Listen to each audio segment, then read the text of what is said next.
घरी चालूच असतं तू मी आपल्या घरी सुद्धा छोट्या कारणांवरनं. म्हणजे आपल्याला वाटतं की कधी कधी बायको चुकते, बायकोला वाटतं नवरा चुकतोय, पण ते दोघे चुकत नसतात. सिच्युएशनचा प्रॉब्लेम असतो तो. ती जी गंमत उलगडते ना की आधीचा एक्स भेटलाय आता मग आता काय कसं, आणि आधीच आपल्या लग्नात पण प्रॉब्लेम आहेत, मग आपण एक्स बरोबर पुढे जायचं का की नाही, आता लग्न केलंय जी कमिटमेंट आहे तिच्यासोबत पुढे जायचं का. नमस्कार, मी नितीन मोरे मराठी धमालमध्ये तुमच्या सगळ्यांचं स्वागत करतोय. येत्या शुक्रवारी म्हणजे 7 तारखेला एक नवं करो करकरीत असं नाटक येत आहे केदार शिंदे सरांशी. त्यामध्ये दिग्दर्शन ते करत आहेत आणि त्यांनी लिखित सुद्धा नाटक आहे. आपल्या सगळ्यांचे लाडके कलाकार भरत दादा या नाटकामध्ये आहेत आणि त्यांच्यासोबतच 2 नवीन कलाकार, म्हणजे नवीन कलाकार बोलता येणार नाही पण 2 असे तरुण कलाकार आपल्यासोबत आहेत. निखिल आपल्यासोबत आहे, रुचिरा आपल्यासोबत आहे. कसे आहात दोघे? मस्त मस्त आणि एकदम नवीन टकाटक. लगोलग आपण गप्पांकडे येऊया. निखिल, तू काय सांगशील की केदार शिंदे सरांसारखा एक मोठा दिग्दर्शक, त्याच्यानंतर भरत दादा अस्सल हार्डकोर मातीतला कलाकार, या कलाकारांसोबत तुला काम करायची संधी मिळते. तू मी या नवीन नाटकाबद्दल काय सांगशील? खरं तर भरत सरांसोबत काम करण्याची हॅट्रिक आहे माझी. आधीची धोंडी चंपे फिल्म केली, पुन्हा आम्ही लंडन मिसळ एकत्र केली आणि पुन्हा आता नाटक त्यांच्यासोबत करतोय. त्यामुळे ती माझ्यासाठी खूपच एक वेगळी भावना आहे. कारण का, ज्या माणसाच्या नाटकासाठी म्हणजे सैरेसईसाठी गर्दीतून तिकीट घेणारा मी, ते त्यांच्यासोबत नाटक करतोय. म्हणजे मी तुला सांगतो, सैरेसई मी कमीत कमी 80-88 वेळा पाहिलेलं नाटक आहे. आणि त्यांच्या एका फोटोसाठी मी त्याच्या आधी फोटो मी मध्यंतरी सोशल मीडियावर पोस्टही केला होता की गर्दीत फोटो काढलाय मी त्यांच्यासोबत. ज्या फोटोमध्ये ते माझ्याकडे बघतही नाहीयेत, ते माझ्याकडे बघतही नाहीयेत. आणि पुन्हा तो फोटो नीट नाही आला म्हणून बालगंधर्वला गेलो मी. तिथे त्यांचा प्रयोग होता. रात्री 1:30-1:45 पर्यंत थांबलो की मला एक व्यवस्थित फोटो त्यांच्यासोबत हवाय. ते आज नाटकात त्यांच्या सोबत मी आहे आणि एका पोस्टवर आमच्या दोघांचेही फोटो आहेत. सो ही जी जर्नी आहे माझी गेल्या 10-12 वर्षांची, ती खूप अप्स अँड डाऊन्स वाली होती. आणि पुन्हा मग आता नाटकात येतोय आणि ते माझे मेंटॉर आहेत. सो या सगळ्या गोष्टींनी तू मी हे माझ्यासाठी खूप स्पेशल आहे, कारण का मी हॅट्रिक करतो त्यांच्यासोबत. रुचिरा, तुझा एक पहिला व्यवसाय नाटक आहे आणि त्यामध्ये केदार शिंदे, कमलाकर सारखे, भरत जाधव यासारखे 3 दिग्गज कलाकार आहेत. काय कशी भावना आहे? नाही म्हणजे इट वॉज अनप्लॅन्ड. म्हणजे माझ्या प्लॅनमध्ये हे नव्हतं अजिबातच. बिग बॉस झाल्यानंतर सुद्धा काय म्हणजे नवीन काम काय कुठलं असेल किंवा ते रादर नेहमीच मनासारखं काम असावं असं मला वाटतं. कथा आणि मला काम करताना बेसिकली मजा यायला पाहिजे, मग माध्यम कुठलंही असो. सो असंच सगळं असताना एके दिवशी कॉल आला आणि मग विचारलं की नाटक करण्यात कितपत इंटरेस्टेड आहेस.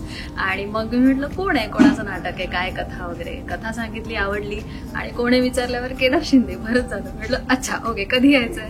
उद्या सकाळी 8:30. आणि मग तेव्हा जी मी आले तेव्हापासून आतापर्यंत आहेच आणि असणार आहे कायम. सो खूप छान वाटतं. एवढी दिग्गज मंडळी आहेत आणि सगळी निखिल, ऐश्वर्या, सगळे कमलाकर दादा, भरत सर, एक गँग आहे फुल आणि मजा येते काम करायला. तुझ्याकडेच येतो मी. भरत जाधव सर आहेत, त्याच्यानंतर केदार शिंदे आहेत, कमलाकर सातपुते आहेत, मोठे 3 कलाकार आहेत. या 3 दिग्गज कलाकारांसोबत काम करताना आपण एकच प्लॅटफॉर्म शेअर करतोय. तालीम असू दे किंवा आता जेव्हा 7 तारखेला पूर्णपणे शुभारंभ होईल तेव्हा दडपण वगैरे काही आलेलं का, आणि ते दडपण कशा पद्धतीने टॅकल केलं? खरं सांगू तर अजून तरी नाही आलंय दडपण. यायला पाहिजे की नाही ते मला माहित नाही, पण आत्मविश्वास आहे. ऑल्सो एक नर्वसनेस असतो ना, तो स्टेजवर जाण्याआधी नेहमी असतो. तर मी कॉलेजमध्ये सुद्धा थिएटर केलेलं, म्हणजे माझी सुरुवातच थिएटर पासून झाली. त्यामुळे I was very happy to be back at theatre आणि पुन्हा हे सगळं लाईट्स आणि सगळं एन्जॉय करणार. त्यामुळे मी ऑलरेडी खूप खुश होते. खरं तर may be that is the reason मला दडपण आलं नाही. आणि या सगळ्यांना बघून मी खुश होते. आणि यांची जर्नी ऑलरेडी सुरू झाली होती, मी मध्येच जॉईन झाले त्यांना, आणि मग ती प्रोसेस सुरूच झाली. त्यामुळे दडपण यायला वेळच नाही मिळाला खरं तर. आणि इतकी 12 तास आणि सतत आमची रिहर्सल वगैरे सुरू होती ना, तर आम्ही मजा पण तितकीच करत होतो. आणि त्यांनी सगळ्यांनी इतकं कम्फर्टेबल केलं की त्यामुळे त्याचं तसं काही कारणच नव्हतं. आणि आपण एक प्रामाणिकपणाने काम केलं की सगळं छान होतं असं मला वाटतं आणि ते तसं होईल. तुमच्या दोघांना सारखाच प्रश्न विचारतो की काय वेगळं आहे तू मध्ये, आणि तू निखिल कशा दृष्टिकोनातून या नाटकाला बघतो? मी आता दृष्टिकोन पहिले सांगतो की आतापर्यंत मी पूर्वी नाटक केलेलं आहे, पण तू मी सारखं जे लीड मध्ये आहे किंवा व्यवसाय किंवा लागिरे झालं जे, आणि अनेक प्रोजेक्ट केल्यानंतर काय होतं ना, एक वेगळं प्रेशर असतं की आतापर्यंत आपण कामं व्यवस्थित केली, ती व्यवस्थित चालली आहेत. तर आता ते दडपण आहे की ऍज अ ऍक्टर मी स्टेजवर लोकांना कसा दिसतोय किंवा लोकांना मी आवडतोय का, लोक मला आपलंसं करतायत का, ह्या गोष्टीचं मला कम्प्लीट दडपण आहे. आणि दुसरं दडपण माझ्यासाठी हे आहे की खूप महत्वाचा भाग माझ्या खांद्यावर आहे नाटकात. सो तो मला घेऊन जायचा आहे, त्याचं मला दडपण आहे. आणि एक दडपण अशा कारणाचं आहे की भरत सर, ज्या माणसाला आपण ऍज अ सुपरस्टार लहानपणापासून बघत आलोय, त्या माणसासमोर बरं जे काम केलं ते कॅमेरासमोर केलंय, तर स्टेजवर त्यांच्यासोबत करायचंय, तेवढा फ्रीली वावरायचंय. सो ह्या सगळ्या गोष्टींचा आहे. आणि त्याचमुळे माझा जो दृष्टिकोन आहे तो ह्या प्रोजेक्टला घेऊन खूपच महत्वाचा प्रोजेक्ट माझ्या आयुष्यातला. मला जर कलाकार म्हणून घडायचंय किंवा मला जे काही रेंज गाठायची आहे किंवा मला जे लंबी रेस का घोडा बनायचंय, सो त्यासाठी हे नाटक माझं आत्ताचं खूप महत्वाचं आहे. तू काय सांगशील, तुझा दृष्टिकोन कसा होता या नाटकाला घेऊन?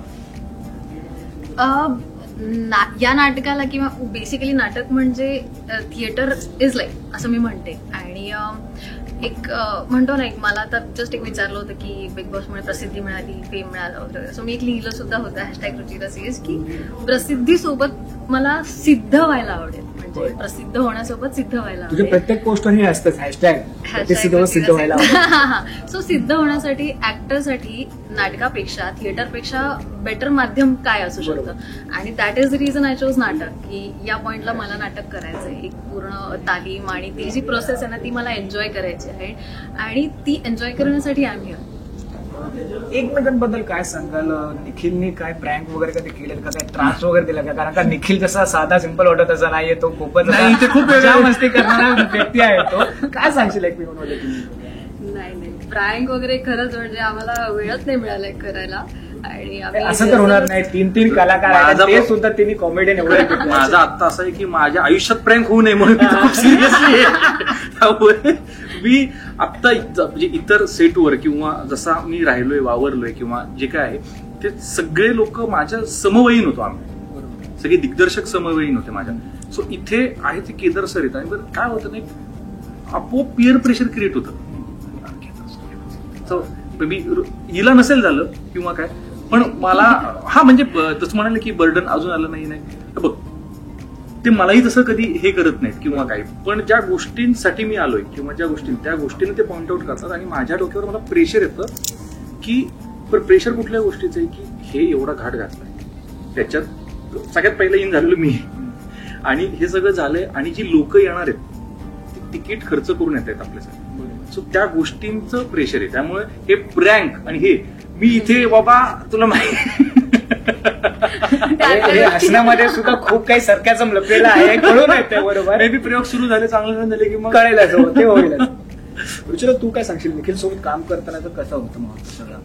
नाही छान वाटतंय. आणि जसं तो म्हणाला ही राईटली सेड की त्याच्या खांद्यावर नक्कीच जबाबदारी. तर मला तेच सांगायचं की तुझ्यासोबत बाकी अजून सुद्धा खांद्यावर, सो डोंट वरी, आम्ही आहोत, आपण सगळ्यांनी उचलायचंय नाटक आणि छान होईल.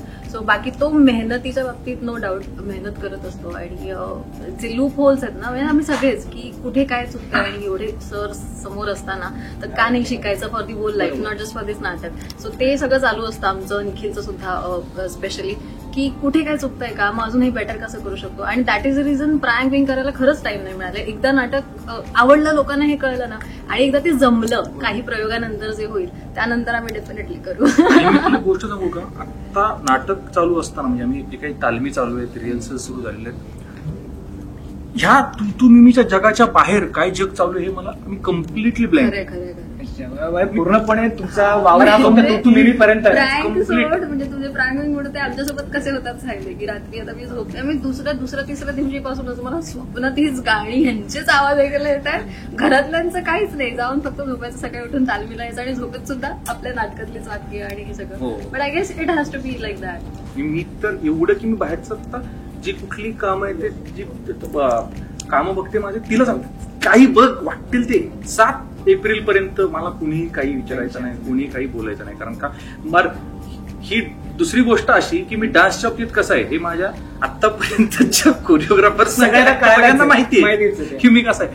त्यात इथं मी 6 गाणी परफॉर्म करतो, सो ते प्रेशर माझं वेगळं आहे.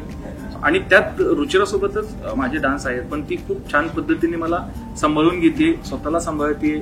हे आम्हाला आत्ताच नुकतंच कळालं की बाबा रुचिरा सोबत माझे टास्क प्रमाणे रुचिरा काय टिप्स वगैरे दिल्यात कळायला की काय काय यार निखिल कसा चुकतोस तू कर ना काय असं कधी झालेलं का? नाही असं टिप्स वगैरे नाही. आम्ही आमचं जे काही कोऑर्डिनेशन आहे ते छान Right. करण्याचा प्रयत्न करतो. मेन सिंक आहे आणि ती केमिस्ट्री आहे. सो ती जुळायला डेफिनेटली वेळ लागला, कारण आधी काही आम्ही एकत्र काम केलं नव्हतं आणि फार ओळखही नव्हती. सो ग्रॅज्युअली ती होत गेली आणि एकदा केमिस्ट्री आली तर मला असं वाटतं ते इझी होऊन जातं. बरोबर. आणि ही जस्ट हॅज टू परफॉर्म, म्हणजे चार्म त्याच्यात डेफिनेटली आहे. सो तो नक्कीच कॅरी करेल स्वतःला आणि स्टेजवर काय आम्ही एकमेकांना सांभाळून घेऊ. तर मग सर ते शेवटी जाता जाता निखिल काय सांगशील प्रेक्षकांना त्यांनी तू का पाहावं आणि त्यांना काय वेगळं यामध्ये बघायला मिळेल? सगळ्यात महत्वाची गोष्ट की त्यांना काय वेगळं बघायला मिळेल तर भरत सर 10 पेक्षा जास्त कॅरेक्टर्स परफॉर्म करतात. सैरे सईमध्ये 4 कॅरेक्टर्स त्यांनी परफॉर्म केली होती, पण ते 4 प्रॉमिनंट कॅरेक्टर्स होते. बरोबर. याच्यामध्ये आहेत प्रॉमिनंट 3-4 कॅरेक्टर्स आहेत की ते थ्रू आउट आहेत, पण मध्ये मध्ये मध्ये मध्ये मध्ये मध्ये ते वेगवेगळे कॅरेक्टर घेऊन येत आहेत आणि जात आहेत. आणि हे सगळं कसं घडतंय, खरं तसं नाटक बघायला गेलं तर हे जास्त पात्रांचं आहे. पण मग केदार शिंदे सरांचं तेही डोकं आहे की अच्छा मग 5 जणांत कसं करायचं नाटक. सो मग ते असे वेगवेगळे कॅरेक्टर्स परफॉर्म केले जात आहेत. हे एक त्याचा USP आहे. आणि दुसरी म्हणजे की एक मॅरिड कपल असतं, काही वर्षांनी त्यांच्यामध्ये छोट्या छोट्या गोष्टीवरून वाद होतात. म्हणजे आपल्याला वाटतं की कधी कधी बायको चुकते, बायकोला वाटतं नवरा चुकतोय, पण ते दोघे चुकत नसतात, सिच्युएशनचा प्रॉब्लेम असतो तो. सो त्यातून हे कॉमेडी अनुषंगाने कसं सिरियस नोटकडे जातंय आणि कसे एक थोडक्यात म्हणायचं एक्स्ट्रा मॅरिजल अफेअर आपण ज्याला म्हणतो की ते आता चालू असतात की नाही पटत नाहीये माझं म्हणून मी तिच्याशी करतो. पण असं नसतं काही.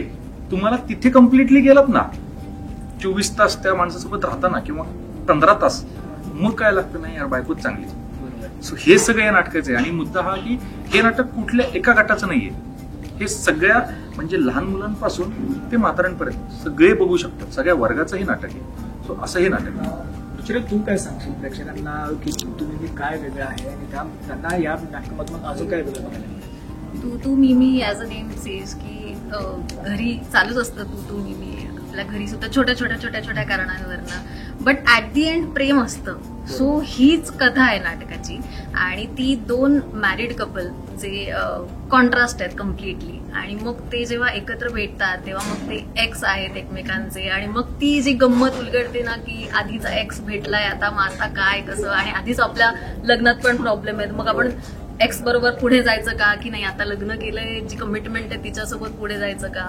सो ही सगळी ती गंमत आहे. आणि मग लग्न is big commitment, right. So ती कमिटमेंट जी असते ती फॉरएव्हर असते. सो ती छोट्या मोठ्या कारणांमुळे किंवा कुठल्या तरी एक्समुळे ती दुरावली जाऊ नये. तर हाच नाटकाचा एक नाजूक थ्रेड आहे जो कॉमेडी अनुषंगाने पुढे जातो. जो कॉमेडी वाटत असतानाच लोकांना असं टचकन डोळ्यात पाणी येईल, ही आमची जबाबदारी आहे. सो ते नक्कीच लोकांना आवडेल असं मला वाटतं. आणि आम्ही स्वतः ते करत असताना मजा करतोय. सो ती मजा प्रेक्षकांना सुद्धा येईल अशी अपेक्षा आहे. आणि सगळ्यात महत्वाचं की तू मी हे सिनेमॅटिक नाटक आहे. म्हणजे याच्यात गाणी आहेत, पण शेवटी ऍक्शन सिक्वेन्सही घडतोय छोटे. सो ते कम्प्लिटली खूप चांगलं आपल्याला छोटासा ऐकायला मिळाला ऍक्शन सिक्वेन्स सुद्धा या नाटकामध्ये. सिनेमॅटिक नाटक आहे तुम्ही. तर पुन्हा एकदा तुम्हाला दोघांना अभिनंदन आहे, तुमच्या दोघांनाही ऑल द व्हेरी बेस्ट.